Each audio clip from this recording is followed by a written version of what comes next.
Buenos días con todos, socios de la Cámara de Comercio Suiza, amigos de la Cámara de Comercio Suiza. Hoy continuamos con nuestras conferencias vía webinar y tenemos el gusto de poder contar con el apoyo del estudio Berenson Benavides y nuestra expositora Marta Girón. Ella nos hablará sobre el análisis y alcances sobre las medidas laborales ante el COVID-19. Un tema muy, muy importante al momento. Marta es jefe del área laboral del estudio Berenson y Benavides y Abogados. Su breve perfil es abogada de la Pontífica Universidad Católica del Perú, especialista en Derecho del Trabajo con posgrado en la Pontífica Universidad Católica del Perú y con estudios en la maestría en Derecho del Trabajo y la Seguridad Social de la Pontífica Católica del Perú. Sobre la conferencia, quería decirles, en este webinar se explicará sobre las normas laborales aplicadas al estado de emergencia sanitaria y las que deben cumplir durante el aislamiento social obligatorio por el COVID-19. Marta, te cedo la palabra y gracias, realmente gracias por tu apoyo. No, faltaba más. Muchísimas gracias, Corín, por la presentación y gracias también a la Cámara de Comercio Suiza por la oportunidad de compartir con los asistentes algunos alcances sobre las normas laborales que, como tú bien has dicho, regulan la prestación de servicios del vínculo laboral durante el estado de emergencia sanitaria y el estado de emergencia nacional, ¿no? Que, como vamos a ver en el devenir de esta exposición, hay plazos que se contraponen, hay obligaciones que van a ser transversales durante todo este estado de emergencia sanitaria y yo creo que va a ser un aporte interesante para todos los socios de la Cámara Suiza. Gracias, Marta. Franco, ¿nos explicas un poco cómo va a proceder con las preguntas? Sí, gracias Corin, gracias Marta. A todos los participantes, muy buenos días. Comentarles que para cada tema vamos a tener algunas... tienen ustedes a disposición el panel de preguntas, ahí pueden hacer llegar sus consultas. Y luego de cada sección de la presentación vamos a hacer una breve pausa según la cantidad de preguntas que haya para ir absorbiéndolas poco a poco.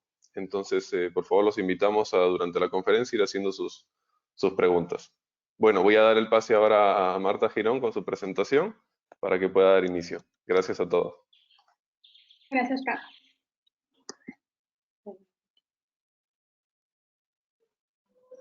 Ok.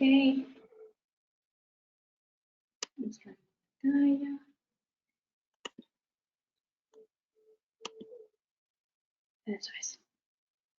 Bien.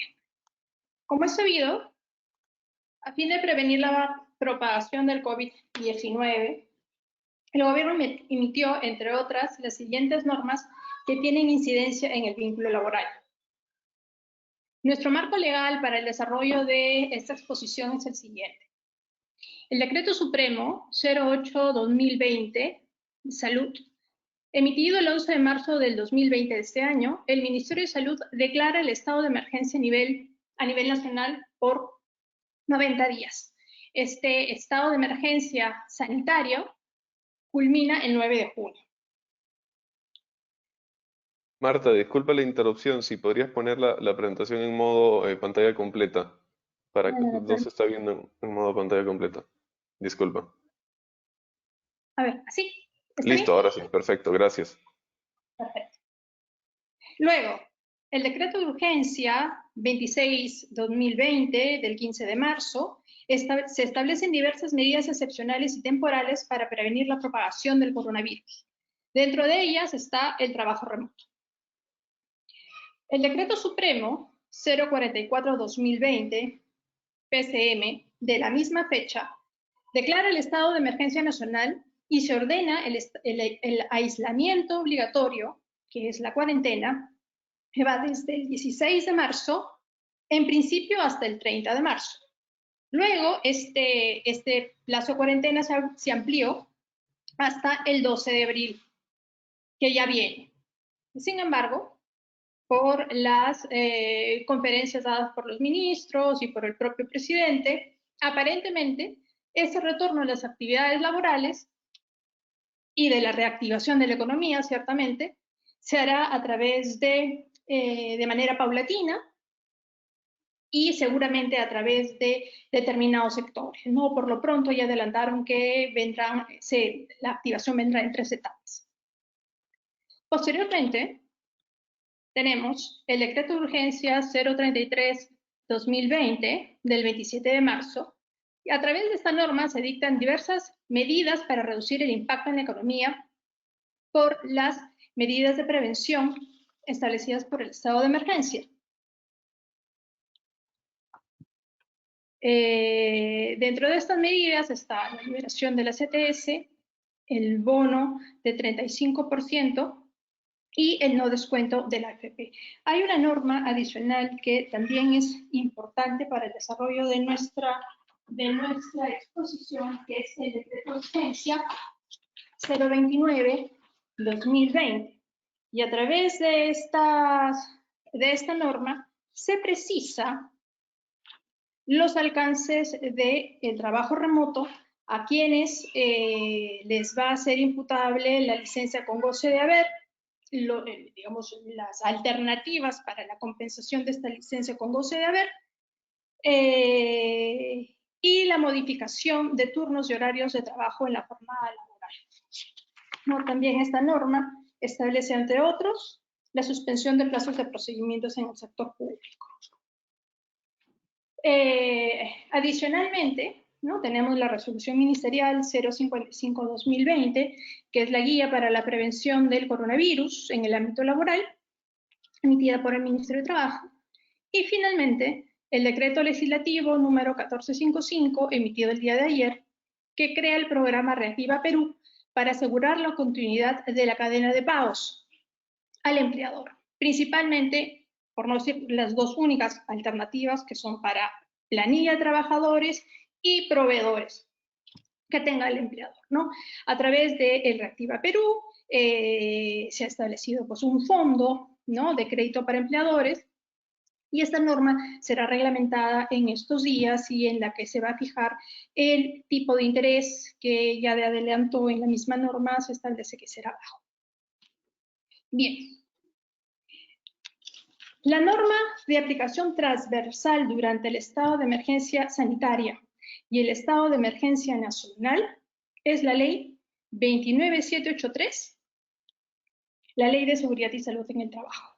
Tengan en cuenta que digamos, el pilar de las normas, a mi entender, para la prevención del COVID-19 radica principalmente en el deber de prevención por parte del empleador, y que esto además va a conllevar a la protección del trabajador dentro del centro de trabajo, por las actividades que ya vamos a ver si es que son pertinentes realizar o no en función a lo que establece el Decreto Supremo 044-2009 PCM.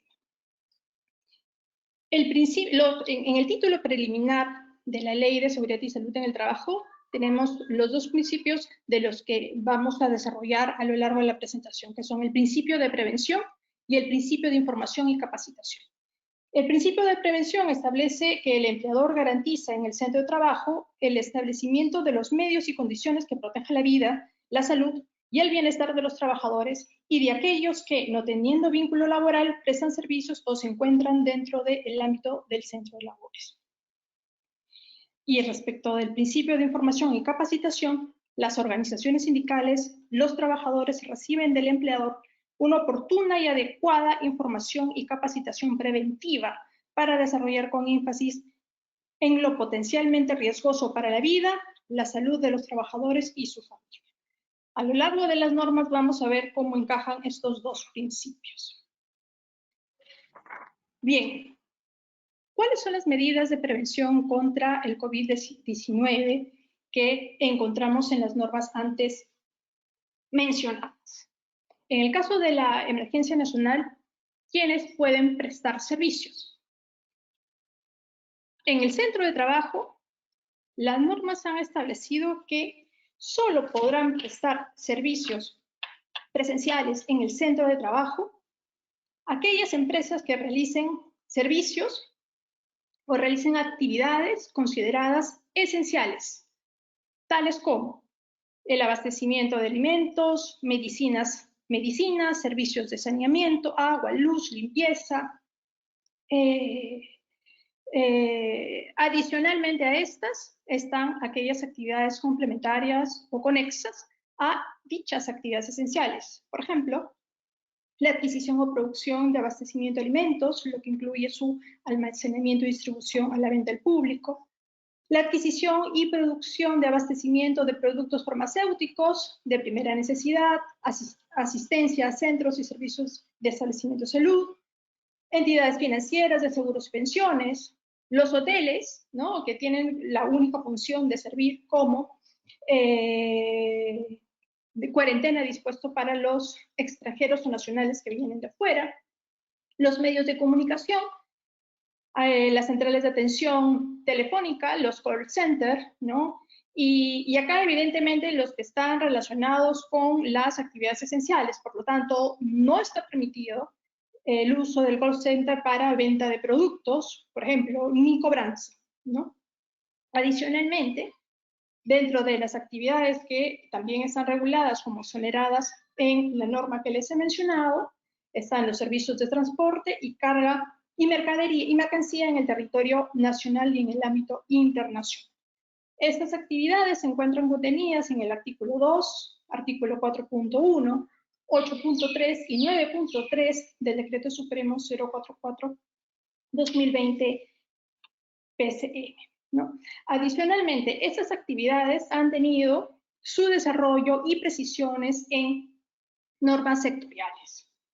Por lo tanto,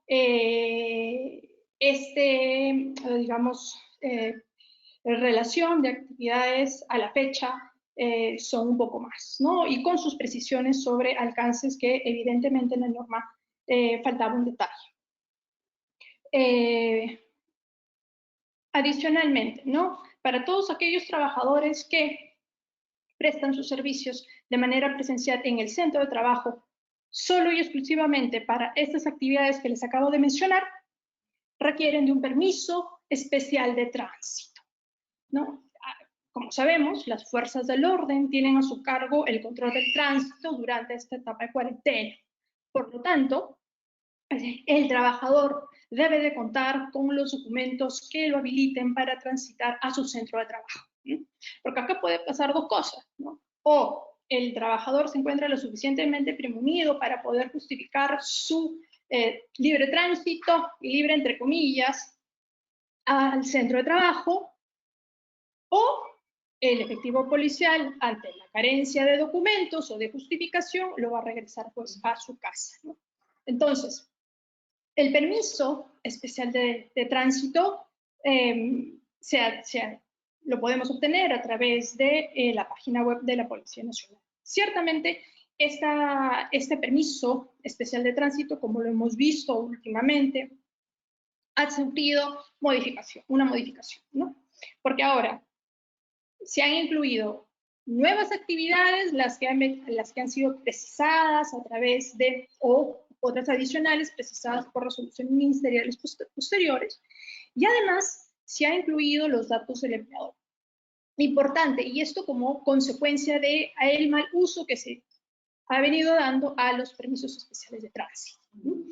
Y evidentemente con los datos del empleador, porque la finalidad de este permiso con esta información es una verificación posterior, ¿no? Es constatar que efectivamente la información del empleador declarada en ese permiso especial es fidedigna, es decir, el centro de trabajo está prestando servicios y para actividades esenciales. Entonces, y en la práctica hemos constatado que el permiso especial de tránsito no es suficiente. Por eso a nuestros clientes, cuando estábamos inicialmente viendo en la primera semana, los primeros días, sobre las actividades esenciales y qué documento podría servir para coadyuvar, ¿no es cierto?, al trabajador en su tránsito de trabajo, nos ha servido muy bien una carta de presentación del empleador. Esta carta de presentación del empleador debe indicar al detalle, o al menos la actividad que realiza, es decir, si es que están dentro del inciso 2, el artículo 2 del Decreto Supremo 044-2020 20 PCM, o si son actividades conexas que están dentro del artículo 4.1, o si se trata de actividades de comercio exterior, ¿no? Que están en el 8.3, o si son actividades de transporte contenidas en el 9.3, ¿no? Entonces, adicionalmente, y claro, y con esta carta de presentación, al efectivo policial o a la fuerza del orden, ya se delimita sobre cuál es la actividad que está realizando la empresa, que es una permitida, los datos del trabajador, ¿no es cierto? Y adicionalmente, adjuntar al photocheck, que es la identificación del trabajador, y en caso no se tenga, una constancia de trabajo. Con la suma de todos estos documentos, los trabajadores de nuestros clientes que realizan las actividades señaladas en los artículos antes mencionados y que están permitidos no han tenido ningún problema de desplazamiento. Evidentemente, dado que se realiza una actividad efectiva de trabajo, a los trabajadores que vienen prestando sus servicios en esas actividades esenciales les corresponde una remuneración, ¿no? Adicionalmente, y aquí recogiendo un poco sobre los principios que les había comentado inicialmente sobre la Ley de Seguridad y Salud en el Trabajo, ¿no? Se deben de adoptar las medidas que resulten necesarias para la adecuación de la prestación de los servicios esenciales y otras para evitar la propagación del COVID-19. Algunos clientes, por ejemplo, han querido asegurarse primero, por un lado, y que va de la mano con el último punto sobre la modificación y horarios y turnos de trabajo, es cumplir con la jornada de trabajo que ciertamente se ha visto limitada con los toques de queda, ¿no? 1. 2. Evitar la propagación del COVID-19 y además, creo principalmente, la exposición a riesgo del trabajador en este tránsito, en el uso de los vehículos públicos, en el transporte público. Entonces, en algunos casos, el empleador ha otorgado la movilidad, de tal forma que minimice el riesgo de los trabajadores en su traslado al centro de trabajo, ¿no? Flexible en el empleo y, como les comentaba, en el caso del toque de queda, ¿no? Como sabemos, el toque de queda en Lima es desde las 6 de la tarde hasta las 5 de la mañana y en provincia es de 4 de la tarde a 5 de la mañana. ¿Por qué les comento sobre el tema del toque de queda? Al margen de que seguramente hay actividades que, siendo esenciales, por ejemplo, el transporte de mercancía en el territorio nacional, pueden transitar en la noche previa autorización.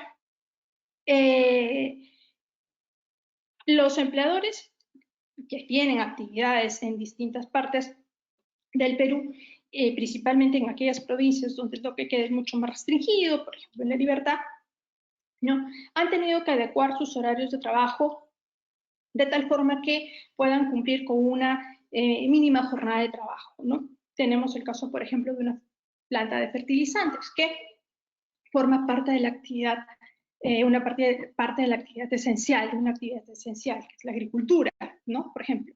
Entonces, dado el toque de queda que comienza a las 4 de la tarde, se adelantó el horario de ingreso a los trabajadores y, evidentemente, también se adelantó el horario de salida. Por lo tanto, en este caso que les comento, la jornada de trabajo es de 7 a 1.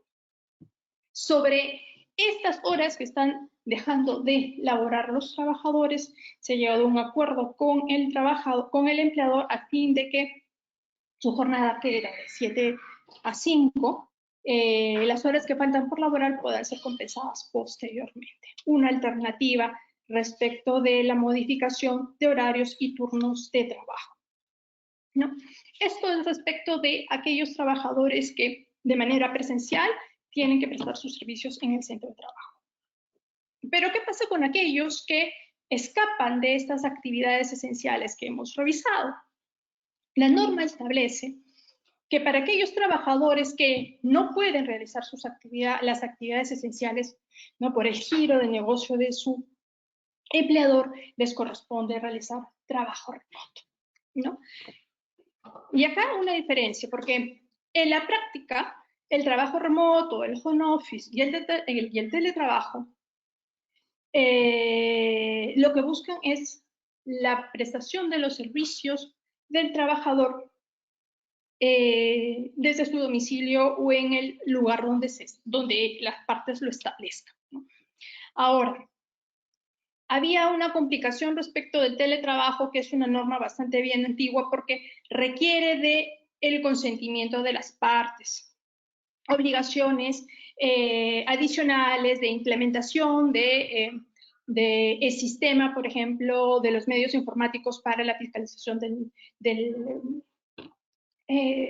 trabajador, entre otras, ¿no?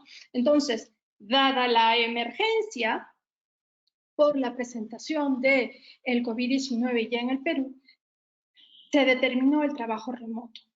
A través de las normas, se ha dado la facultad al empleador para que pueda modificar el centro de trabajo, pueda modificar horarios y turnos de trabajo e implemente medidas de prevención respecto de salud, de normas de seguridad y salud en el trabajo.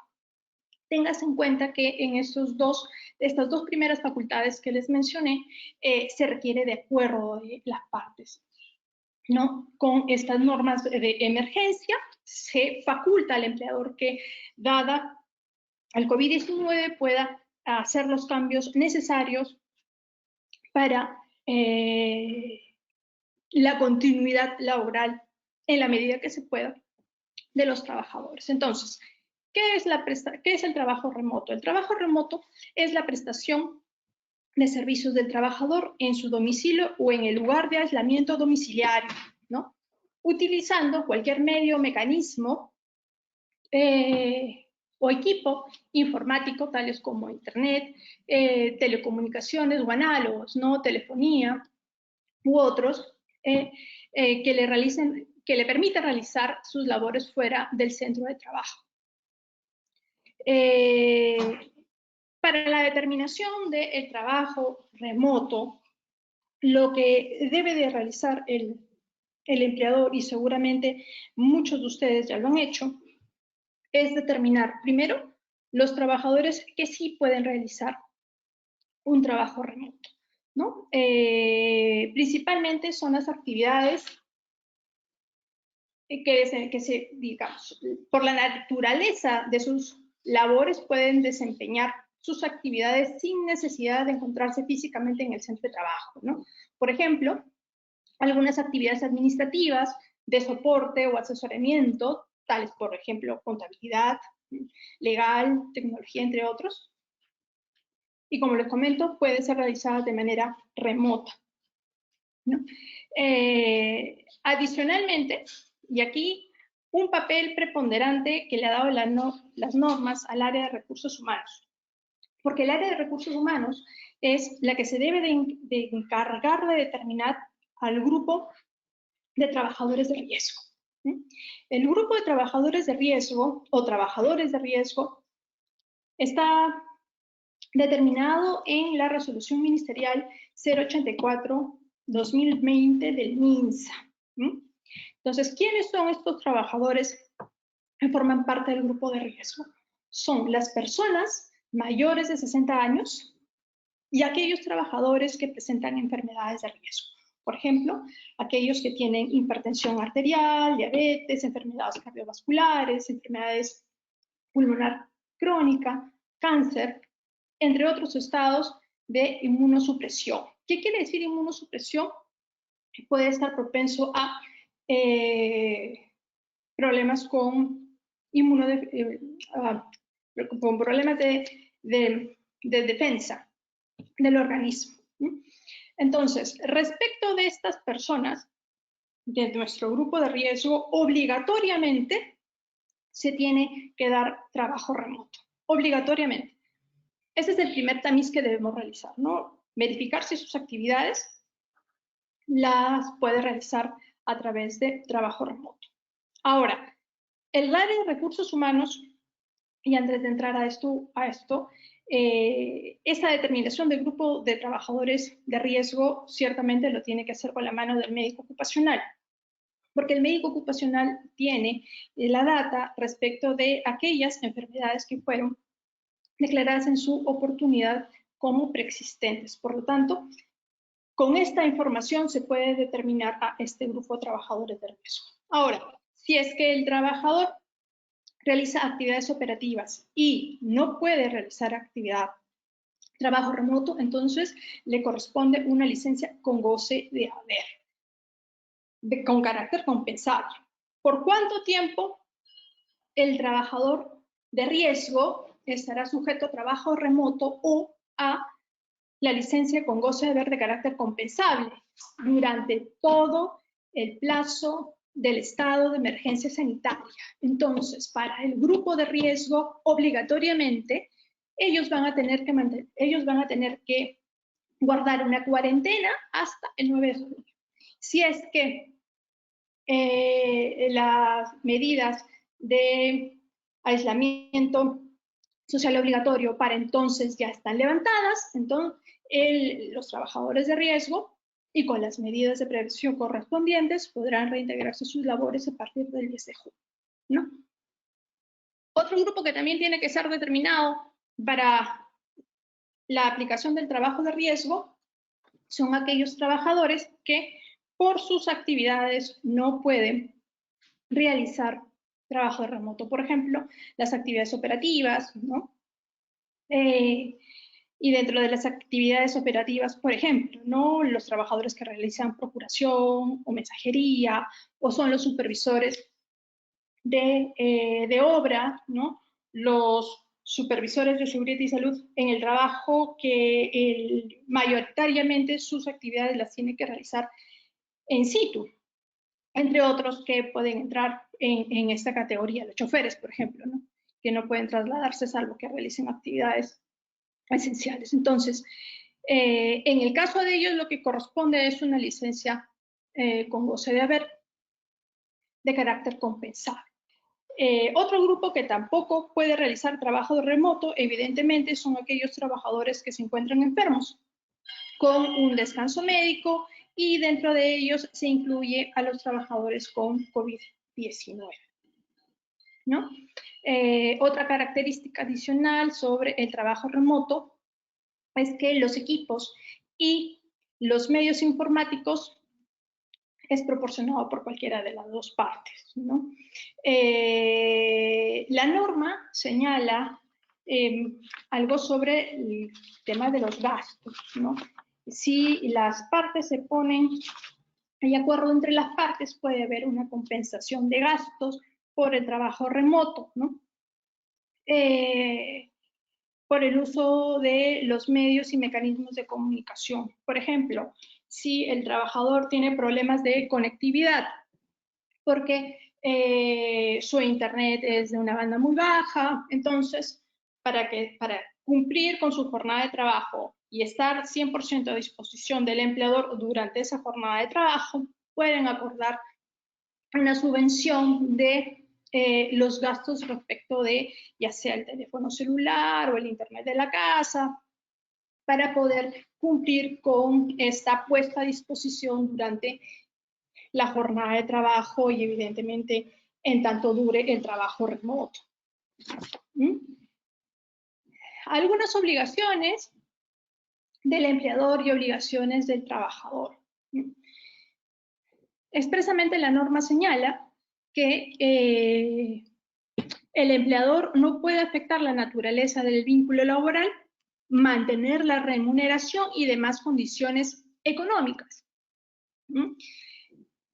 salvo aquellas que se encuentren vinculadas a la asistencia del centro de trabajo. Por ejemplo, la asignación por movilidad por cumplimiento de asistencia de trabajo no se otorgaría, la movilidad que se otorga para, por ejemplo, la visita de clientes, tampoco se otorgaría, y aquellos otros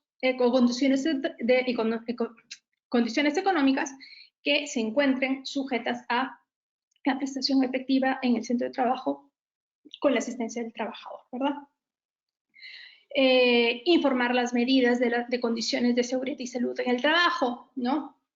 Importante, porque del devenir de estas normas, si bien el trabajador el empleador ha modificado el lugar de la prestación de servicios, ello no implica que se le hayan relevado de las obligaciones que debe de cuidar, mantener respecto del cumplimiento de las prestaciones de servicios de los trabajadores en este nuevo lugar de prestación que es el domicilio, ¿no? Por lo tanto, a los trabajadores se les va a tener que informar, como vamos a ver en adelante, cuáles son las medidas de seguridad y salud en el trabajo aplicables para lo que están realizando. Otra obligación, necesariamente se tiene que comunicar el trabajo remoto. Así, el trabajador va a saber que se encuentra sujeto al cumplimiento de determinadas obligaciones, jornada de trabajo, ¿no? Propias del trabajo remoto, ¿no? El trabajo remoto se puede comunicar a través de cualquier medio informático, medio electrónico. Basta que el empleador acredite haber comunicado el cambio del centro de trabajo, ¿no? Al trabajador para que se haya constituido el trabajo remoto. Por el lado del trabajador, tan importante, el deber de protección y confidencialidad de la información del empleador. Esto quiere decir que el trabajador tiene inherente la obligación de cuidar y mantener con celo la información que le llegue del empleador. Por lo tanto, ¿no? Está prohibido que un tercero se subrogue en la prestación de servicios. Recordemos que uno de los elementos de la relación laboral es justamente la prestación personal de los servicios, por lo tanto, un tercero no podría realizarlo.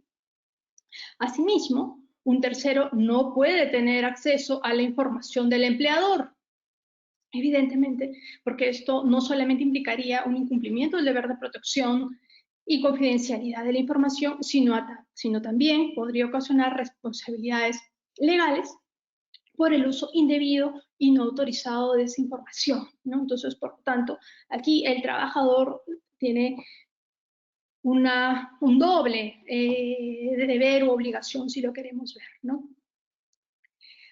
Cumplir, evidentemente, con las medidas de seguridad y salud en el trabajo que dictamine el empleador respecto de la prestación de servicios en su domicilio. Estar disponible durante la jornada de trabajo para las coordinaciones del caso, ¿no? Entonces, el trabajador debe elaborar la jornada de trabajo establecida en su contrato, ¿no? Esta jornada de trabajo puede, para ser precisos con lo que dice la norma,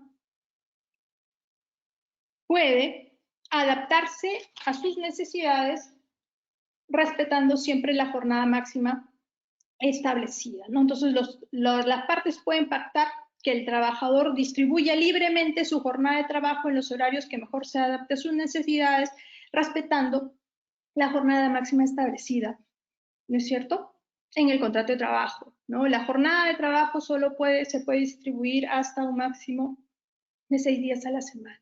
Durante esta jornada de trabajo, evidentemente, el trabajador debe estar disponible para cualquier coordinación, ¿no? Adicionalmente, el trabajador tiene la obligación de comunicar cualquier sucedáneo respecto de la prestación de servicios. Por ejemplo, si es que está enfermo, si es que tuvo un accidente, ¿no? Y evidentemente el alta de este descanso médico, y a fin de que quede registrado, enviar la foto o lo que fuese conveniente a través del medio correspondiente a fin de justificar ese descanso médico, ¿no? De acuerdo a las normas internas que tenga la empresa. La comunicación bien la puede hacer el propio trabajador o a través de un tercero. Lo importante es que pueda comunicar sobre cualquiera de estas situaciones al empleador, ¿no? Bueno, el cumplir la jornada de trabajo, que esto ya se los había comentado. El trabajo remoto debe cumplir con algunas formalidades, ¿no? La modificación del centro de trabajo puede comunicarse a través de por escrito, ¿no? O por cualquier soporte digital, un correo electrónico, ¿no? Una mensajería instantánea, por WhatsApp, por redes sociales, u otros análogos que permitan poner en conocimiento del trabajador que se encuentra en trabajo remoto. La comunicación debe contener la duración de la medida, ¿no? Si es que va a ser durante todo el plazo de la emergencia sanitaria o solamente durante la cuarentena. Los mecanismos de supervisión, ¿no? Y reporte de las labores durante la jornada de trabajo. Se le deberá informar al trabajador con la perentoriedad con la que tendrá que presentar los reportes respecto a determinados avances, probablemente a través del correo electrónico, ¿no? Debe de establecerse en esta comunicación las obligaciones y funciones claras, ¿no? Y esto es importante porque ante el incumplimiento de las funciones, si es que estas no han sido lo suficientemente claras para que el trabajador pueda cumplirlas, entonces posteriormente ante un incumplimiento, una orden o una función que no está muy clara, probablemente no va a poder ser susceptible de alguna amonestación, sanción o llamada de atención, ¿no? Entonces, es importante que en esta comunicación aquellas actividades administrativas, ¿no? De trabajo remoto que pueda realizar el trabajador puedan ser claras y precisas, ¿no? Nosotros tuvimos un caso en el estudio sobre un trabajador que estaba en provincia. Entonces, al trabajador que estaba en provincia se le mandaron innumerables correos. Y eso recién la primera semana de la cuarentena. No solamente su jefe, sino también la responsable de recursos humanos. Le mandaron correos electrónicos y WhatsApp. Entonces, después de varios días, este trabajador logra comunicarse con la responsable de recursos humanos y le comenta que en su pueblo, en su localidad, tenía problemas de conexión. La señal del teléfono celular era muy mala. Por lo tanto, no podía, digamos, acceder a su correo electrónico y tampoco comunicarse por WhatsApp. Sin embargo, la responsable de recursos humanos insiste en que debe reportar sus actividades y ponerse en contacto lo más pronto posible con el jefe inmediato, porque le estaba requiriendo información importante. La responsable de recursos humanos lo veía conectado al trabajador en el WhatsApp, que era un medio válido también de comunicación, y no contestaba, y no contestaba, y no contestaba, y no contestaba. Entonces, luego recibe un mensaje de la esposa del trabajador, quien le indica que su esposo había dejado el celular en la casa porque había salido fuera del domicilio, ¿no? Entonces, el celular era de la compañía y el trabajador había salido durante su jornada de trabajo. Entonces, y lo veía siempre conectado, ¿no? Entonces, lo propio hubiera sido que informe sobre aquellas actividades o el plazo de la jornada en la que va a realizar actividades propias, ¿no? Para que lo tenga en cuenta el empleador y siempre portando el celular, ¿no? Y no cumplió el trabajador con el deber de estar disponible durante su jornada de trabajo, ¿no? Entonces, estas actividades, digamos, la jornada de trabajo como parte de su obligación, por eso le comentaba, deben ser súper claras en la comunicación, ¿no? Ya lo que les había comentado, si se encuentra enfermo, tiene que comunicarlo. Si los equipos que le fueron entregados o que él tiene tienen desperfectos, ¿no? Justamente para no caer en estos problemas de desconexión y que siempre el empleador tenga en cuenta que tiene un problema, ¿no? Problemas de conectividad, ¿no? En caso se vayan a implementar nuevas herramientas o plataformas que contengan información de la empresa y de las que sean nuevas para el trabajador, igual se requiere de una capacitación de ser el caso, y esto se tiene que informar también en la comunicación. Esto respecto del trabajo remoto. Ahora, como les había adelantado, parte de las facultades que tiene el empleador para modificar de mutuo propio son el turno y el horario del trabajo. Recordemos que la norma general establece que para la modificación del turno y horario se requiere en principio de un acuerdo entre las partes. Y en caso no haya acuerdo se aplicará, pero seguramente luego con su impugnación por procedimiento administrativo. Entonces, esa modificación y turno de trabajo, ¿cuál es el objetivo? ¿No? Evitar la exposición del trabajador frente al riesgo de la propagación del COVID-19 sin menoscabo de su derecho al descanso semanal obligatorio. Entonces, el empleador puede establecer de manera escalonada los turnos y horarios de trabajo de sus trabajadores. Acá nosotros hemos encontrado, o al menos nos hemos determinado en dos momentos, ¿no?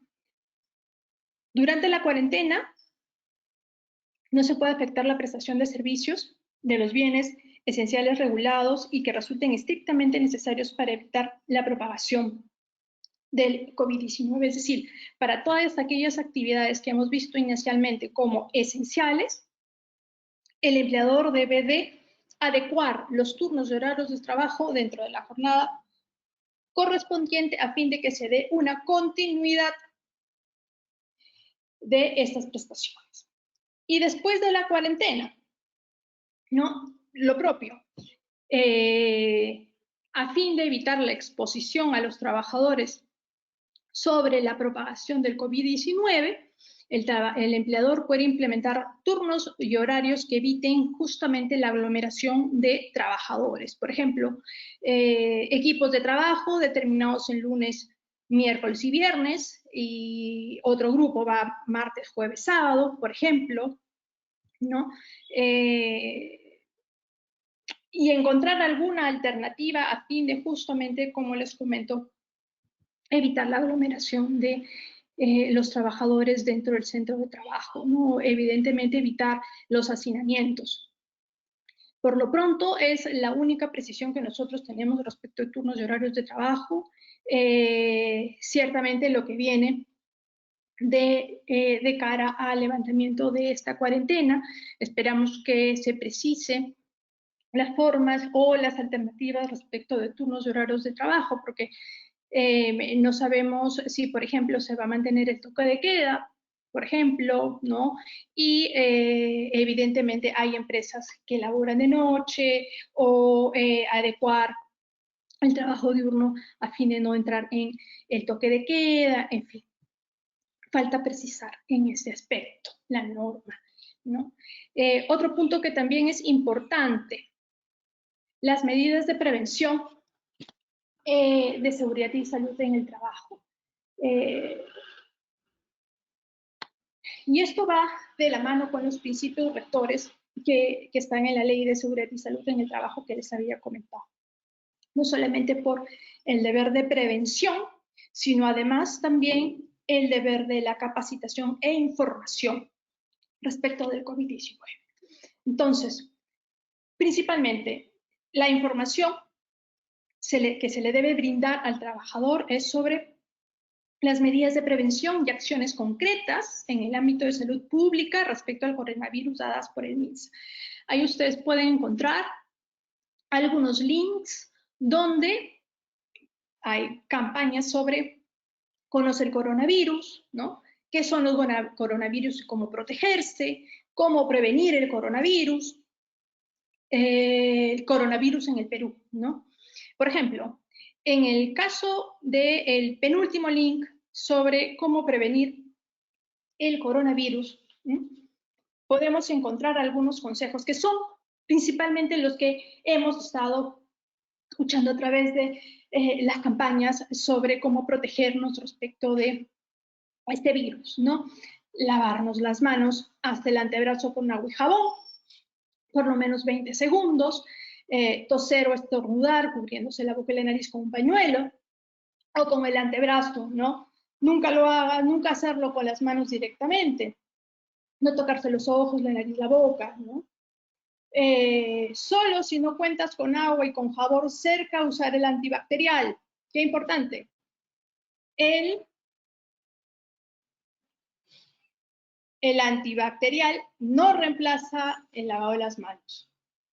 Evitar contacto directo con personas que muestren síntomas con resfrío o gripe, mantener 1 metro de distancia, ¿no? El uso de mascarillas, que de lo que vamos, ya vemos que tiene que ser de manera permanente, lo propio con los guantes en las manos, ¿no? Y, por ejemplo, ¿cuándo me debo lavar las manos? Al llegar a la casa o a la oficina, luego de toser o estornudar, antes de comer o manipular los alimentos, antes o después de usar las mascarillas, en fin. Entonces, digamos que este es la primera información que debe brindarse a los trabajadores. Adicionalmente, otra vez vemos aquí la participación de la Oficina de Recursos Humanos, o la que haga sus veces el comité o el supervisor de seguridad y salud en el trabajo, ya que ellos se van a tener que encargar del plan de comunicación sobre las medidas de prevención que adoptará la empresa. Entonces, primero, tenemos las medidas preventivas dadas por el Estado. Esas son las que tenemos que cumplir siempre. Y no solamente en el centro de trabajo, sino en la vida diaria. Y además, dentro del centro de trabajo, el plan de comunicación sobre las medidas de prevención, tan importante. Que, claro, dentro de este plan de comunicación sobre las medidas, por ejemplo, puede estar sobre, como lo que vamos a ver más adelante, la toma de temperatura, qué hacer si es que el trabajador está resfriado, si es que ha tenido, digamos, cercanía con alguna persona sospechosa o ya con diagnóstico de coronavirus, ¿verdad? ¿Cuáles son las medidas de prevención adicionales, ¿no? Los canales de comunicación correspondientes, ¿no? Entonces, aquí y principalmente, y dado que estoy segura, las reuniones presenciales, si no van a ser limitadas a su mínima expresión, serán nulas, van a tener que hacerse a través de los usos de los medios informáticos. Si no es por correo electrónico, probablemente, y como ocurre a veces, los correos electrónicos se llenan en la bandeja y uno suele olvidar revisarlos. Entonces, más efectivo, por ejemplo, puede ser un grupo de chat corporativo, ¿no? Cada líder o los gerentes de la empresa, a través de los líderes, pueden ir retroalimentando sobre cuáles han sido las actividades o las medidas de prevención, qué es lo que se tiene que hacer, los canales de comunicación importantes, para darle un poco de tranquilidad también a los trabajadores que, evidentemente, hasta que no superemos esta etapa del virus, va a haber un riesgo latente en el centro de trabajo como digamos, en la vida diaria, ¿no? Entonces, lo importante es dar esa tranquilidad de tener digamos, un plan de prevención y acción en la empresa, ¿no? Como les decía, a través de estas comunicaciones pueden ser a través de material informativo, recordatorios, ¿no? Igual, usar los medios informáticos. Poner además a disposición de los trabajadores el material higiénico apropiado y suficiente y adoptar los protocolos de limpieza que resulten necesarios, ¿no? Entonces, no basta, como les decía, poner en todos los baños jabón o alcohol con gel, sino hay que instruir sobre cómo tienen que utilizarse estos, ¿no? Un protocolo de limpieza permanente, por ejemplo, con la desinfectación, con desinfectantes para las áreas de trabajo, probablemente y como parte de la cultura de seguridad y salud en el trabajo que tienen muchos en sus empresas, adicionar, ¿no es cierto?, la desinfectación, el uso de desinfectantes o de alcohol con el trabajador para que tenga el área limpia, desinfectada y con, digamos, las indicaciones correspondientes para hacerlo, ¿no? Estas medidas de prevención evidentemente aplicables para los trabajadores que vienen actualmente prestando sus servicios en el centro de trabajo, y los que vamos a reintegrarnos paulatinamente después del 12 de abril. Ahora, ¿cuáles son las medidas de prevención para los trabajadores que realizan trabajo remoto? En el caso de ellos, ¿no? Primero, dado que van a hacer una actividad principalmente de trabajo administrativo, tener en cuenta cuáles son los riesgos más frecuentes de trabajo, ¿no? Entonces, algunos de ellos, el trastorno musculoesquelético, la fatiga visual, la fatiga mental, factores psicosociales, ¿no? Los riesgos asociados a las condiciones ergonómicas, entre otros. Entonces, ¿cuáles son las recomendaciones generales de seguridad y salud en el trabajo para el trabajo remoto? Entonces, ubicar un espacio exclusivo, sin distracciones, libre de ruidos, con buena ventilación e iluminación, espacio de trabajo ordenado, realizar la limpieza permanentemente con alcohol y desinfectante, cuidar las medidas ergonómicas, ¿no? Adecuada postura frente al computador, ¿no? Los brazos y las piernas en una determinada distancia, las pausas activas, importante, ¿no? Entonces, principalmente son recomendaciones generales, pero apuntando a estos riesgos frecuentes en la modalidad de trabajo remoto. Las medidas. Ahora, preguntas que surgen y que un poco hemos venido adelantando, ¿no? ¿Qué pasa si un trabajador está resfriado? ¿Cuáles son las medidas de control que puede implementar el empleador? Lo que ya les había adelantado un poco, ¿no? Por ejemplo, nos preguntaron uno de los clientes nos preguntó si es que es posible realizar la toma de temperatura al ingreso y a la salida. Nosotros consideramos que sí es permitido, ¿no? Siempre y cuando esto no implique una data de información sensible. Por ejemplo, nosotros consideramos que mantener una data de temperatura podría generar, pues, puede considerarse como una información sensible del trabajador y por lo tanto esto sí ya no sería permitido. Pero simplemente con la pistola, ir revisando la temperatura de los trabajadores al ingreso o a la salida, no habría problema. ¿Se puede prohibir el ingreso de un trabajador si viene resfriado? Yo creo que sí. Y como medida de prevención, darle las indicaciones de qué es lo que tiene que hacer inmediatamente, ¿no? Recurrir a un centro de salud autorizado por el MINSA o llamar al 113 para que se pueda hacer una prueba de descarte. Ahora, puede ocurrir que sea un resfrío menor, pero evidentemente para poder liberar este periodo de sospecha, importante siempre tener su descanso médico y cumplir su cuarentena, ¿no? ¿Qué pasa si es que detecto al trabajador resfriado en el centro de trabajo?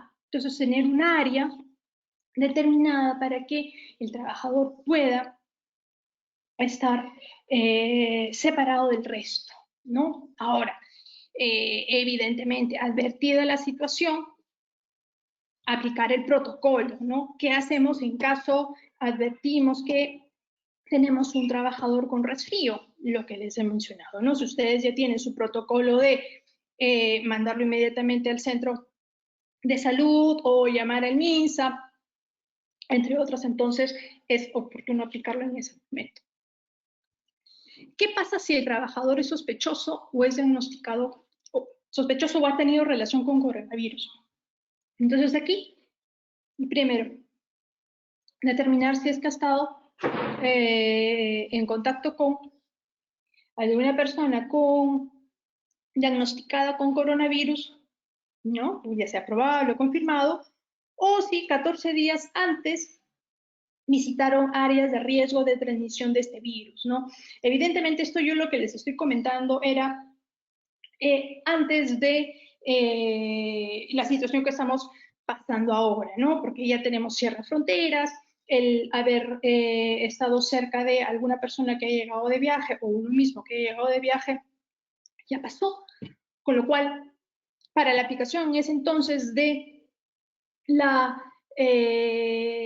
si se visitó áreas de riesgo de transmisión de este virus, se tenía que guardar evidentemente una cuarentena de 14 días. ¿No? Si es que el trabajador igual es sospechoso o ha sido diagnosticado con el coronavirus, igualmente aplico yo mi protocolo, ¿no es cierto? Que es mi cuarentena, ¿no?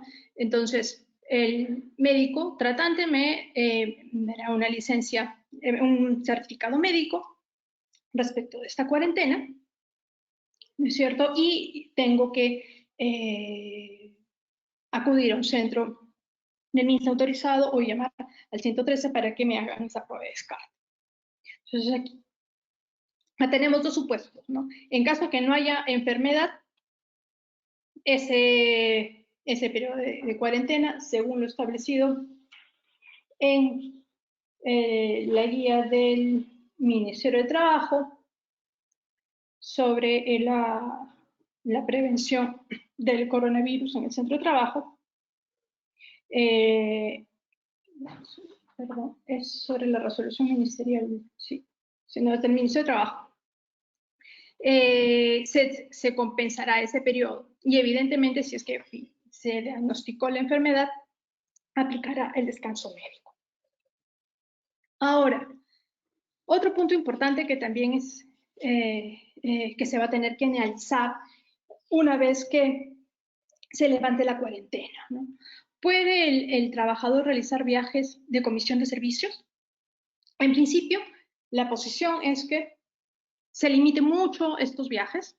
Lo ideal sería que no lo realice, pero si es que corresponde que lo haga por la necesidad misma que requiere el empleador, se le tiene que brindar la información correspondiente al trabajador sobre las zonas de propagación del virus. Es que el departamento del que va tiene alta incidencia sobre esta enfermedad, cuáles son los hospitales a los que puede recurrir, llamadas, teléfonos para atención inmediata, entre otros.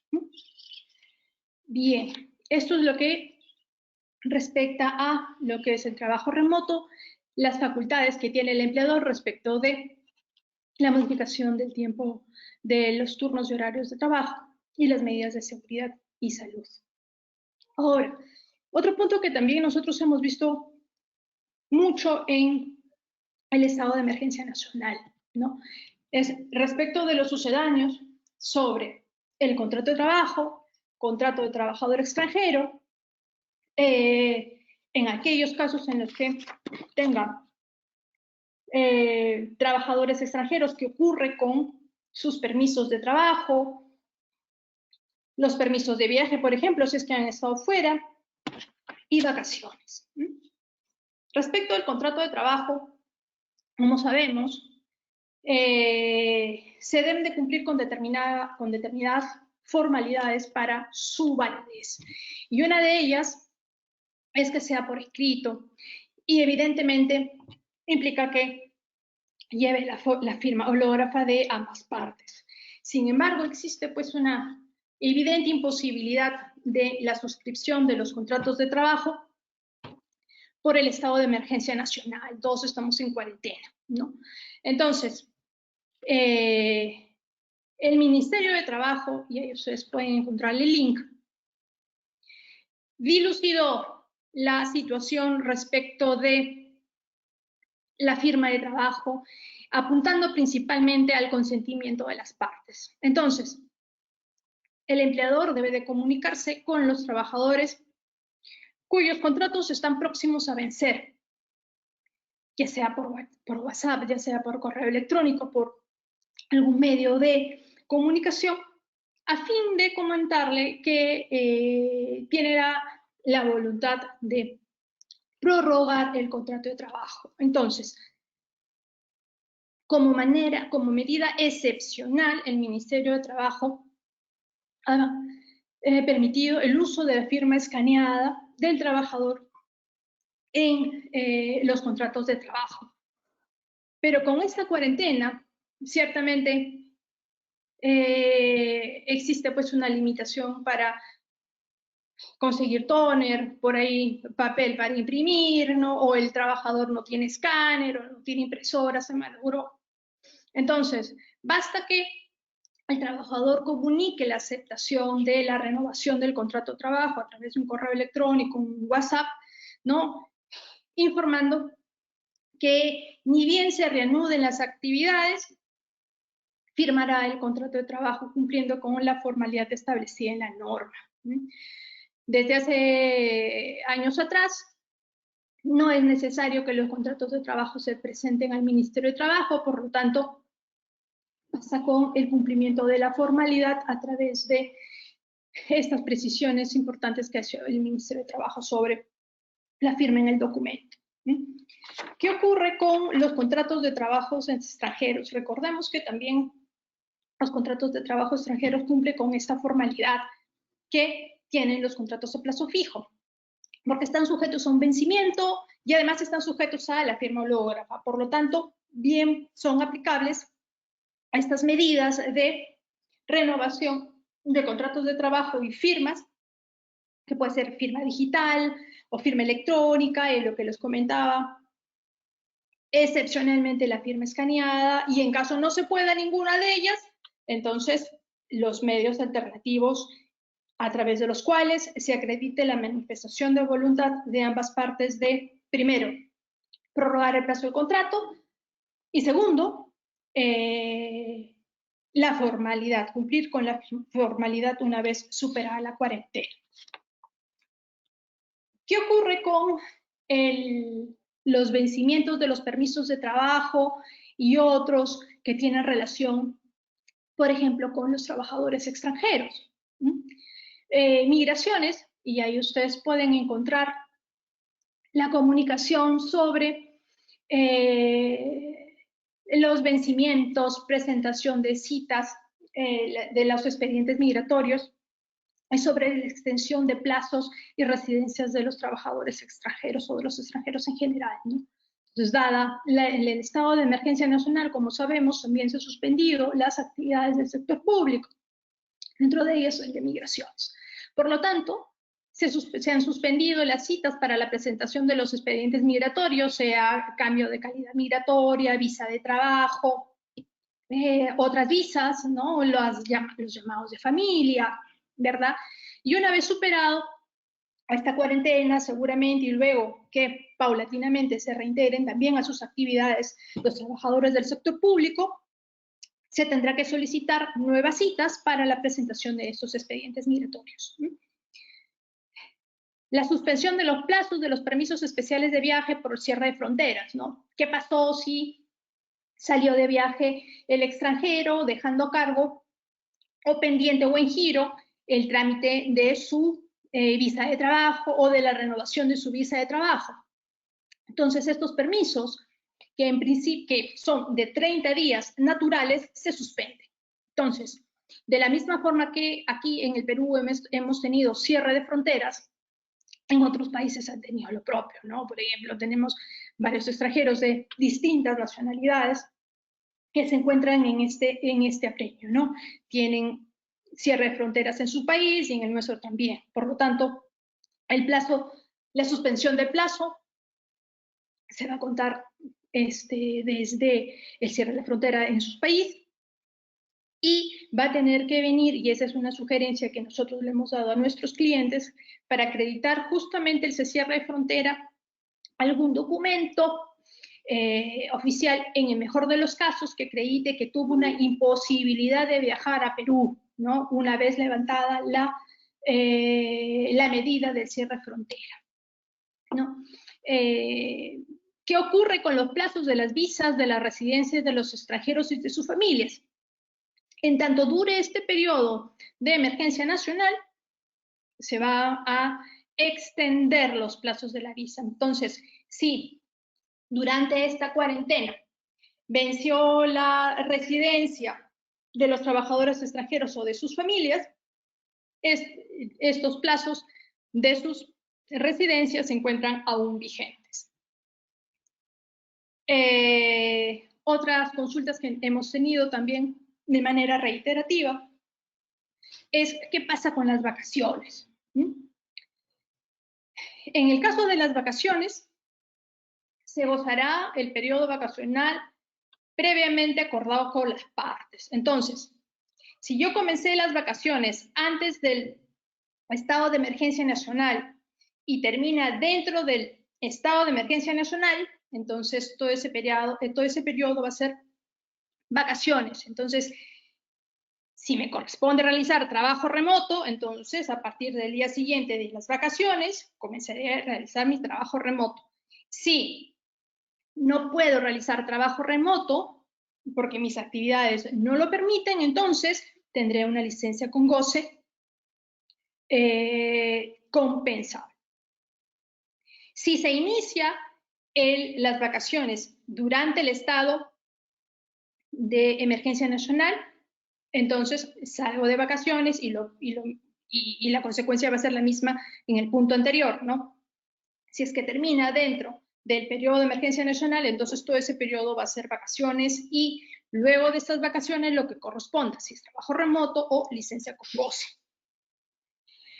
¿Qué ocurre con las vacaciones respecto de los trabajadores que vienen prestando servicios en actividades esenciales? Ellos, como lo hemos visto inicialmente al momento de la presentación, están prestando servicios en el centro de trabajo. Por lo tanto, las normas respecto de trabajo remoto, las normas sobre las licencias con goce de haber de carácter compensable no son aplicables. Entonces, aquí la posición del Ministerio de Trabajo es que si las partes se acuerdan que el trabajador salga de vacaciones, entonces serán vacaciones. Y en caso de no exista un acuerdo, le corresponderá al empleador decidir la oportunidad del descanso.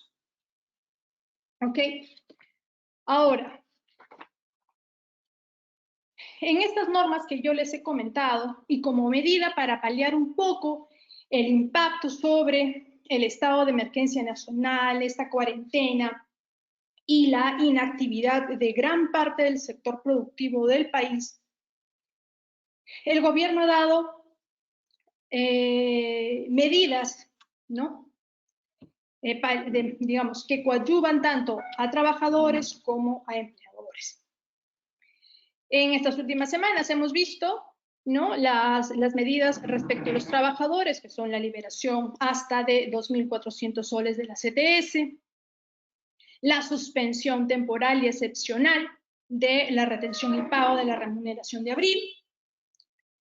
Respecto de la AFP, ¿no?, el 10% de la aportación de la cuenta de capitalización no se descuenta y tampoco se paga.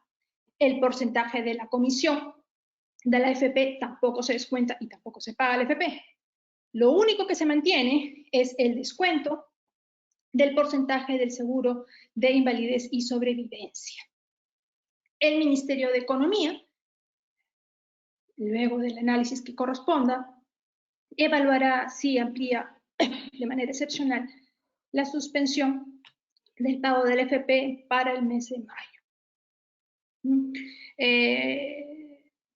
En el caso de los beneficios para los empleadores, tenemos el subsidio del 35% de la remuneración de los trabajadores que perciban hasta 1.500 soles, siempre y cuando cumplan con los requisitos para que el empleador sea calificado como beneficiario de este subsidio del 35%.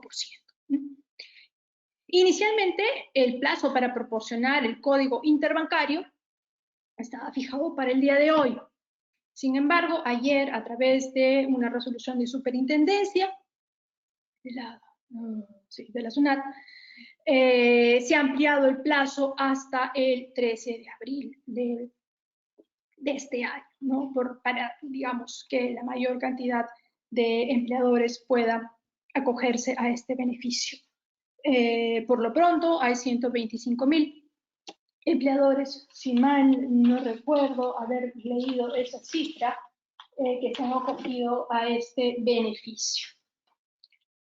Sí, bueno, reviso dentro de un rato el dato, pero es una suma importante.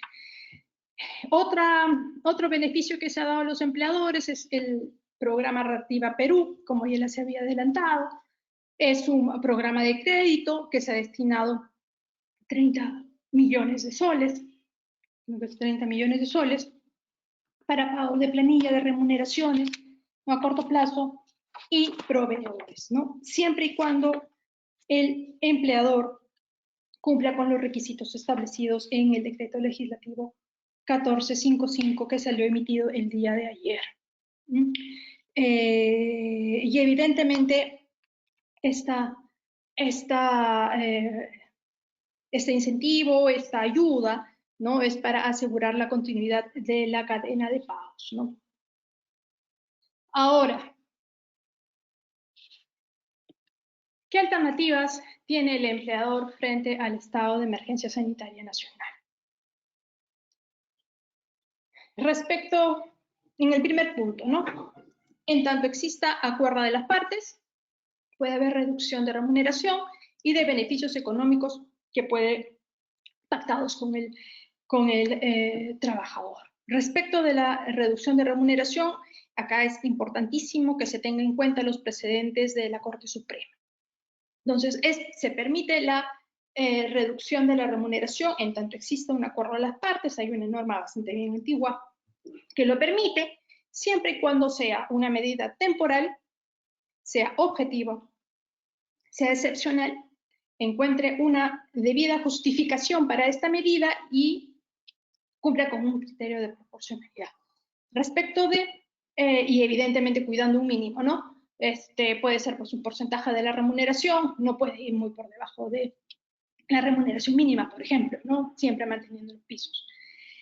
En el caso de algunos beneficios económicos, por ejemplo, si es que se había pactado con el trabajador algunos bonos de rendimiento, bonos de producción, entonces bien puede prescindirse de estos teniendo en cuenta que lo que se viene es un año bastante bien complicado de empuje económico para todos los sectores, unos ciertamente más golpeados que otros, y ya se habla de una recesión mundial como consecuencia del coronavirus, ¿no?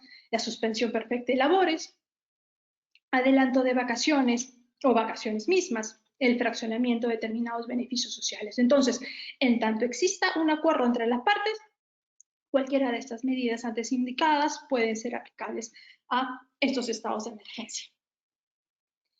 Sobre la desvinculación del trabajador, ciertamente hay trabajadores que han entrado en diciembre o en enero, que tienen un periodo de prueba. Por lo tanto, si es que el performance del trabajador en lo que se ha revisado, en lo que ha venido prestando servicios, se concluye que no da la talla, no cumple con el perfil esperado, entonces puede ser desvinculado por el periodo de prueba, ¿no? Ahora, no puede ser óbice para la aplicación del periodo de prueba la cuarentena, ¿no? Entonces, si bien nuestra norma no establece que tenga que justificarse o acreditarse este performance, nuestra sugerencia y a varios clientes ha sido, si tú tienes esta situación, debes de haber analizado previamente, tener el sustento, el feedback del supervisor, del jefe inmediato, con el cual tú puedas sustentar en un eventual cese por periodo de prueba que fue por su baja performance, que no cumplía con los requisitos del puesto. Así, poder dilucidar cualquier duda o suspicacia que se genere por la aplicación del periodo de prueba. ¿Qué pasa si este periodo de prueba, si el vencimiento del periodo de prueba ocurre durante la etapa de esta cuarentena? Se le va a tener que informar al trabajador a través del medio correspondiente sobre la ocurrencia respecto de el periodo de prueba y evidentemente el término de su contrato. No. Otro punto que también ha sido muy requerido por los clientes, es qué ocurre con los plazos de los contratos de trabajo que están venciendo durante esta cuarentena o que ocurran durante el estado de emergencia sanitaria. Entonces, aquí, si es que no hay razón para la prórroga de ese contrato, entonces es válido el término del mismo, porque aquí la razón de la desvinculación del trabajador es justamente el vencimiento del plazo del contrato. Ahora, ¿no? Estamos hablando de un contrato a plazo fijo que reúne todas las condiciones establecidas en la norma, que está bien fundamentado, que está bien causalizado y que el empleador tiene digamos, las herramientas o pruebas correspondientes para justificar en su oportunidad que siempre existió una causa temporal para esa contratación, ¿no? Los despidos por falta grave, evidentemente, si el trabajador durante este estado de emergencia o durante el estado de emergencia nacional y de sanitario comete alguna falta grave, estoy pensando en los trabajadores que vienen realizando trabajo remoto, ¿no? En el caso que les conté del amigo que estaba en provincia, o de los trabajadores que están prestando sus servicios in situ en el centro de trabajo por actividades esenciales, ¿no? ¿Qué pasa si es que el trabajador que está prestando servicios en actividades esenciales incumple las normas básicas sobre seguridad y salud en el trabajo, ¿no? No usa la mascarilla, ustedes han establecido determinadas medidas de protección y prevención, no se niega a realizarlas, entonces evidentemente aquí cabrá su amonestación y si la falta es muy grave, seguramente hasta el despido, ¿no? Lo propio con los trabajadores que vienen realizando trabajo remoto, ¿no? El hecho que estemos en una situación de emergencia no quiere decir que se hayan liberado de algunas responsabilidades, muy por el contrario, como lo hemos visto, ¿no? Es importante que se establezcan las obligaciones claras justamente para poder hacer una supervisión y en tanto exista un incumplimiento, la sanción correspondiente y si es que la falta merita es realmente grave, entonces seguramente aplicará también el despido.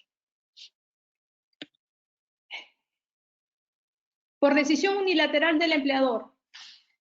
Por decisión unilateral del empleador tenemos la suspensión perfecta de labores por caso fortuito y fuerza mayor.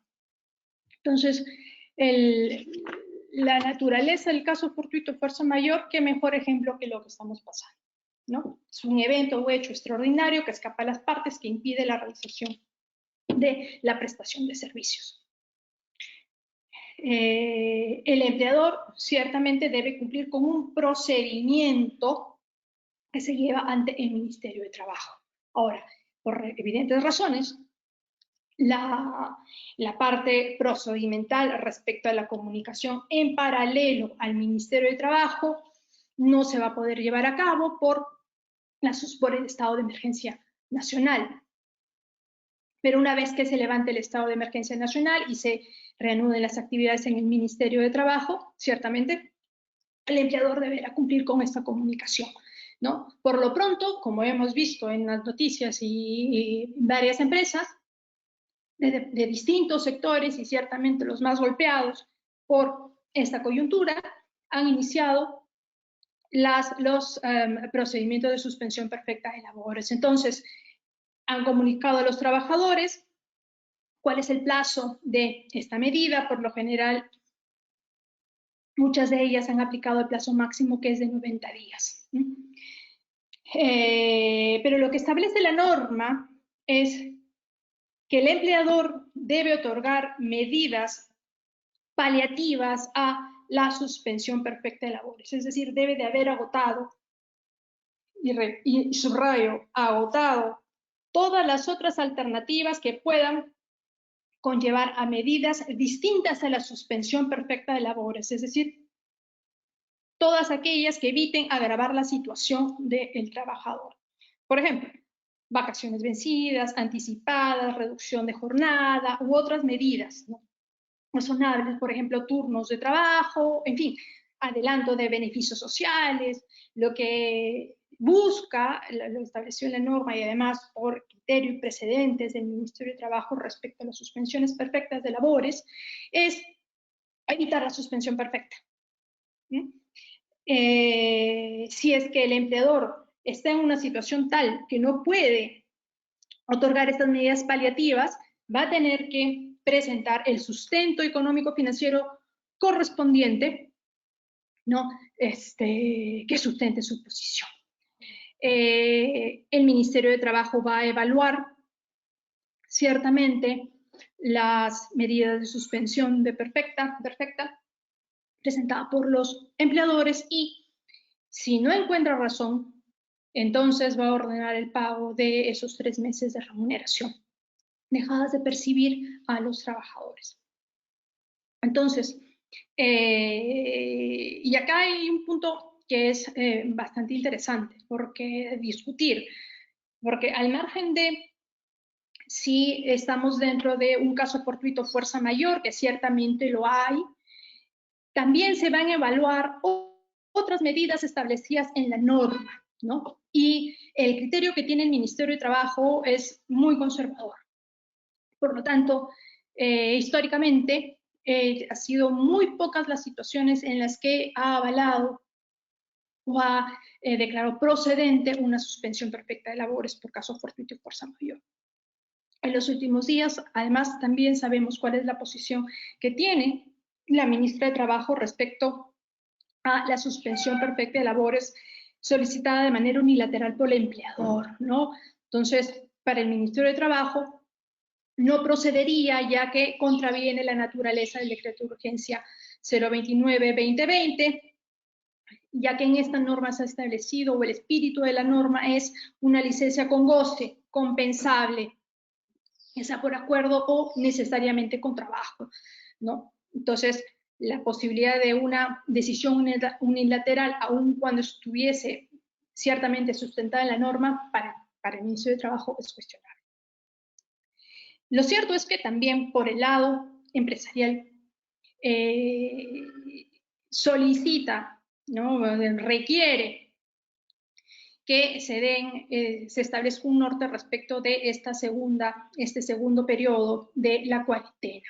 Algunas empresas pueden, digamos, solventar mal que bien de alguna manera estos 13 días adicionales, pero la gran mayoría probablemente está en una situación bastante crítica, ya que primero no tiene liquidez, segundo no va a generar liquidez probablemente hasta en 3 meses, ya que mantiene convenios de pago con clientes por 60, 90, 180 días, ¿no?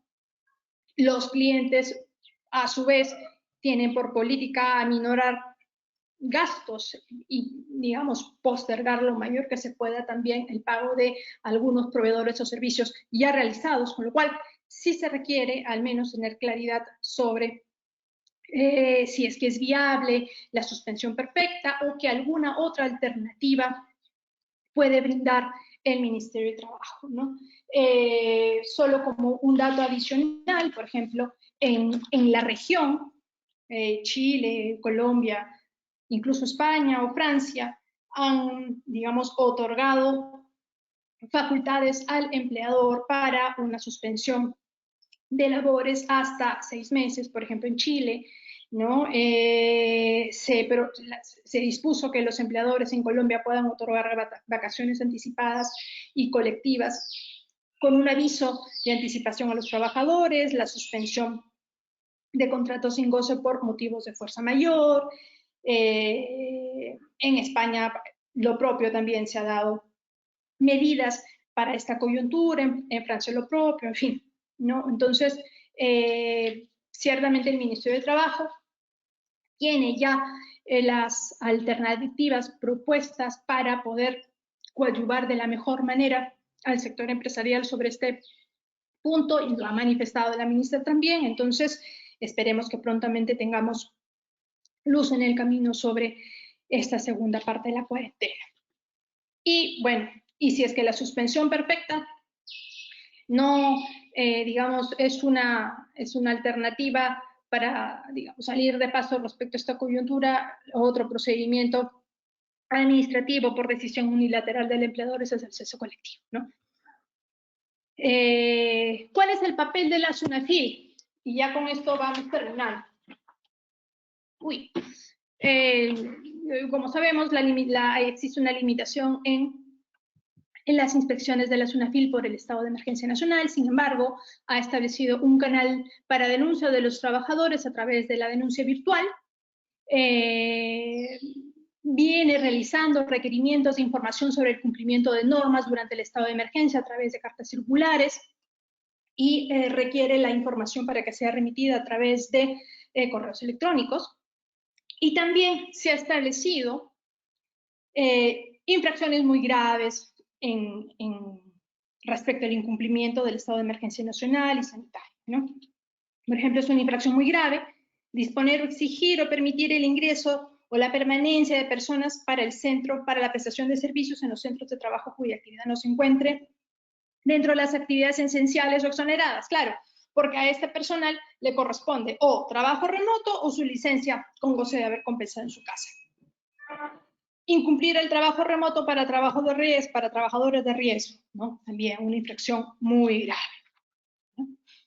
Bueno, mis amigos, ese ha sido mi aporte respecto de las normas que nos vienen regulando sobre el estado de emergencia y el estado de emergencia sanitaria, por lo que quedo a su disposición para las preguntas que consideren pertinentes.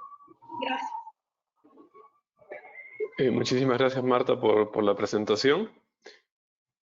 Hemos estado recibiendo algunas consultas a través del panel. No sé si prefiere revisarlas, yo se las he enviado también por interno, no sé si quiere revisarlas para ver cuáles podría absorber en este caso, porque de repente hay algunas que ya han sido absueltas durante la presentación. A ver. Si pueden esperar un momento los asistentes y quizá puede revisar un momento las consultas, porque de repente algunas también se duplican. A ver, por aquí pregunta.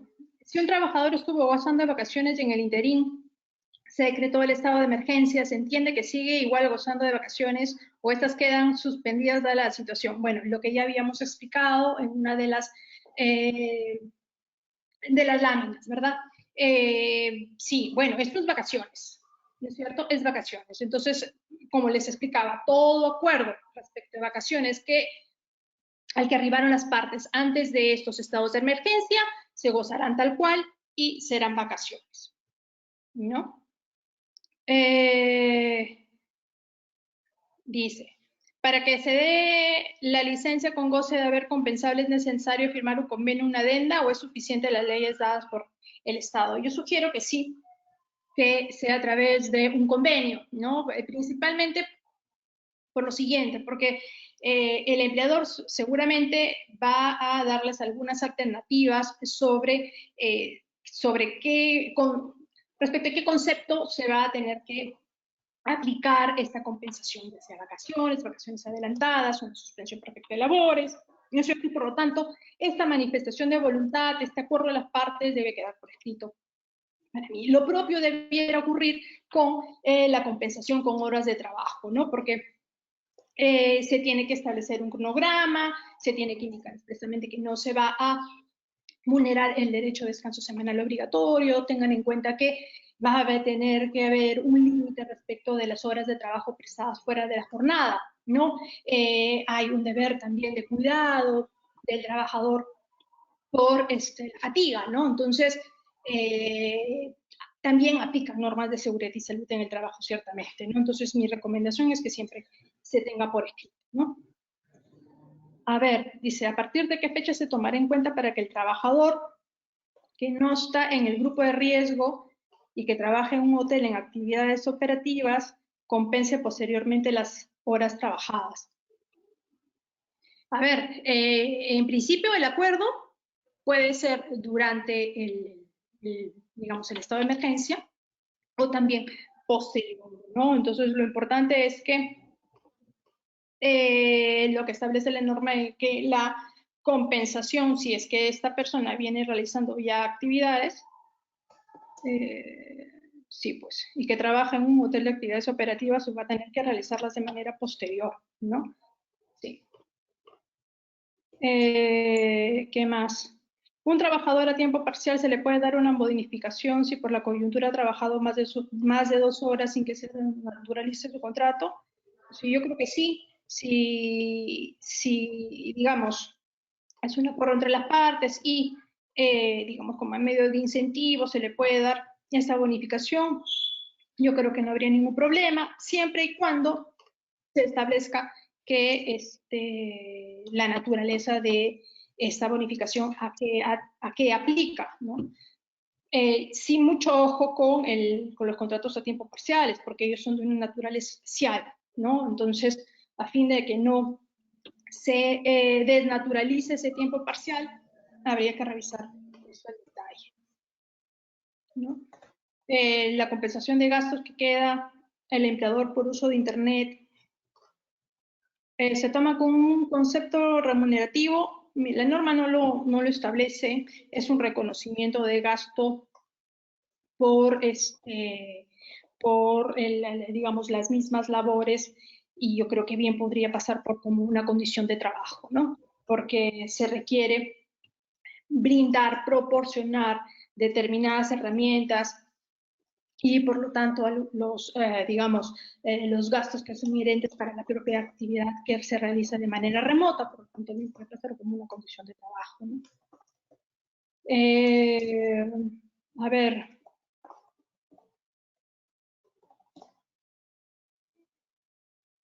A ver.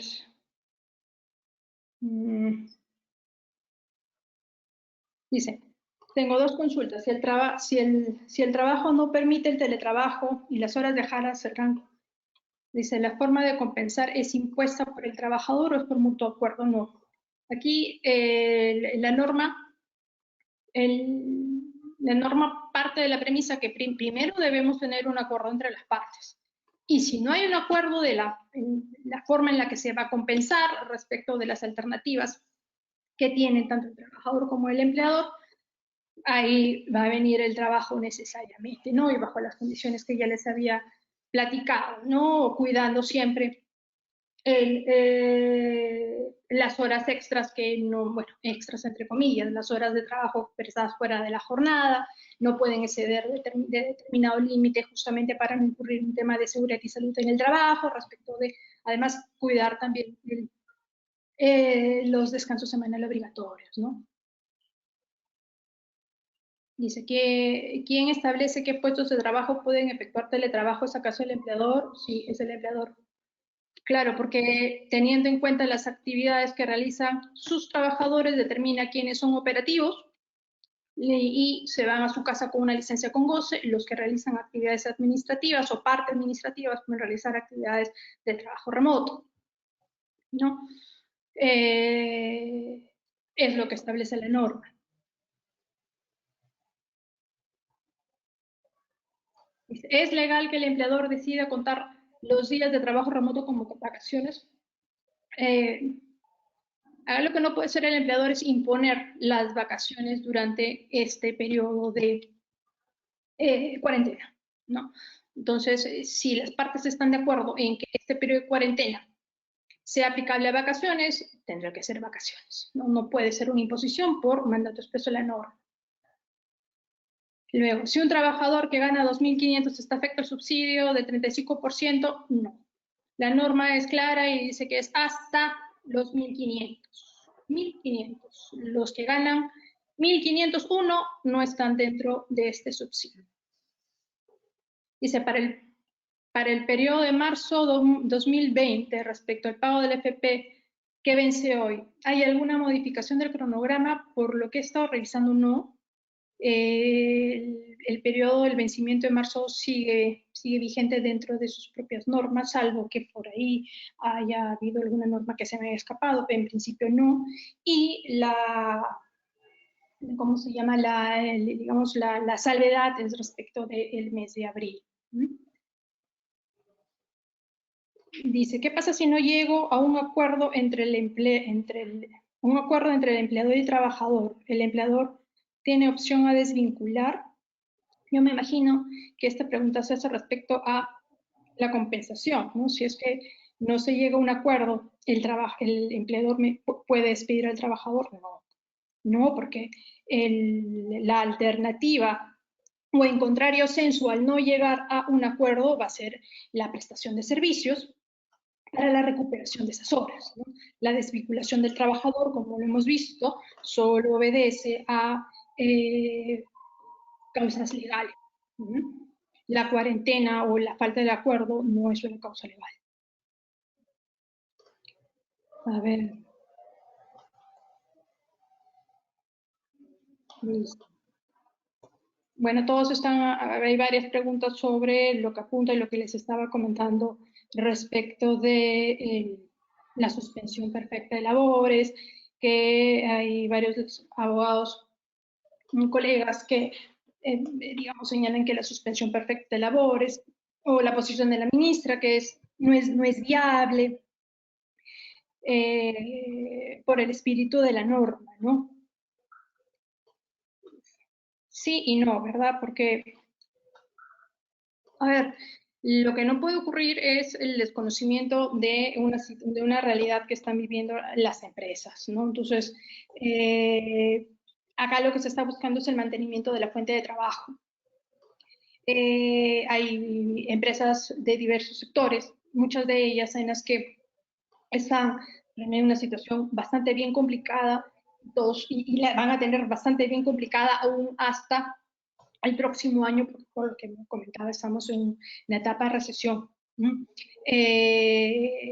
Es una medida legal la que está contemplada en la norma. Tiene una justificación porque hay una fuerza, en el caso fortuito, fuerza mayor, y por lo tanto debiera habilitarse esta posibilidad a las empresas, como ha ocurrido en otros países de la región. A ver, ¿qué más encontramos? A ver.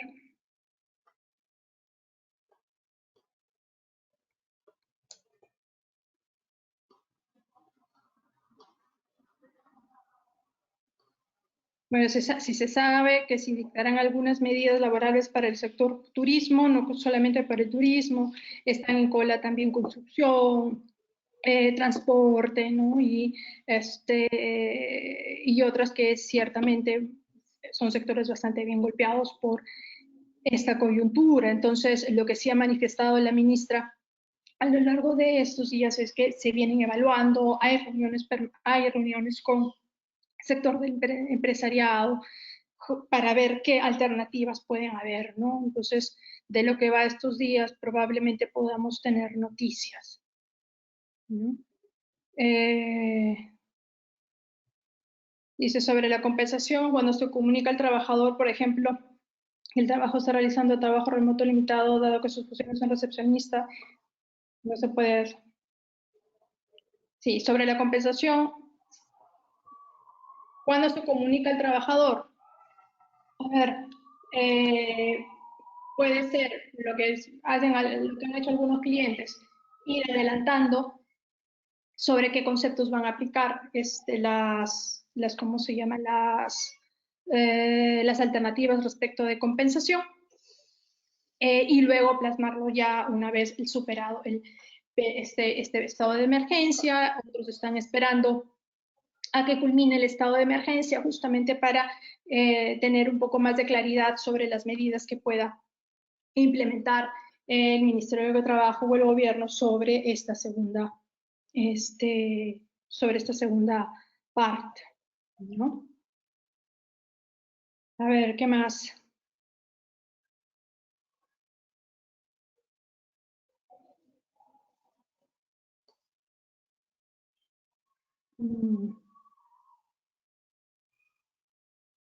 Dice, en el caso de practicantes se puede aplicar la suspensión de contrato por fuerza mayor. En el caso de los practicantes, aquí se tiene que aplicar trabajo remoto en el caso pueda. Hay un vacío respecto de si ellos entran con una licencia con goce, una subvención pagada, y esta subvención pagada solamente se hace referencia para aquellos que están dentro del trabajadores, dentro del grupo de riesgo, ¿no? Algún alcance adicional, aquí existe un vacío en la norma, no hace ninguna precisión sobre si les corresponde un subsidio, ¿no? Como en el caso de aquellos que no pueden realizar sus actividades.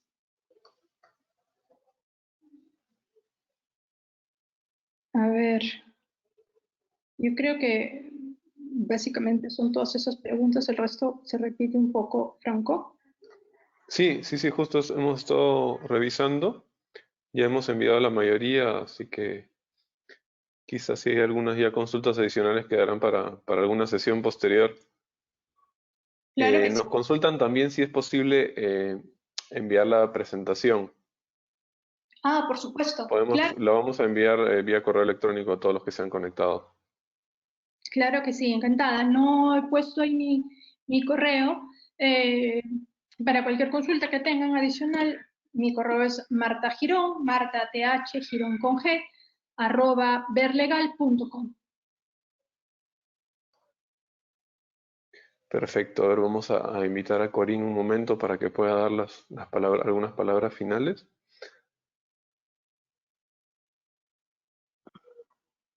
Y bueno, nuevamente agradecer a todos quienes se han unido esta mañana a esta conferencia. Agradecerte, Marta, también por la excelente presentación. No, faltaba más, encantada de apoyarlos, como siempre. Bueno, agradezco sobre todo a Marta y el estudio Berenson y Benavides, abogados, por habernos dado esta presentación tan importante. Por supuesto, que está coordinando todos estos eventos, webinar, y a todos los socios y amigos que nos están acompañando a estas conferencias. Mañana tendremos 2 conferencias más y las estamos mandando por mail, el jueves nuevamente, y así seguiremos en este ritmo para poder brindarles a ustedes la mayor información importante que necesitan. Cualquier creencia de algún tema, por favor no dejen de escribirnos o llamarnos. Estamos todo el equipo trabajando para ustedes en nuestras casas. Excelente día y mucha salud para todos. Gracias.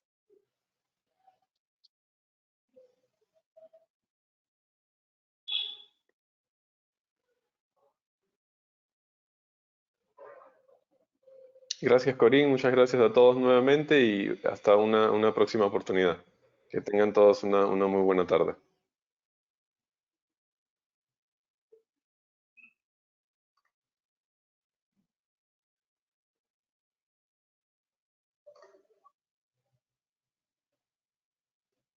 Franco, me desconecto, ¿verdad? Sí, vamos a cerrar la sesión. Muchísimas gracias, Marta, nuevamente por el apoyo. Nada más, gracias a ustedes. Que Estamos tengan en un buen contacto. día. Gracias. Gracias. Hasta luego. Chao.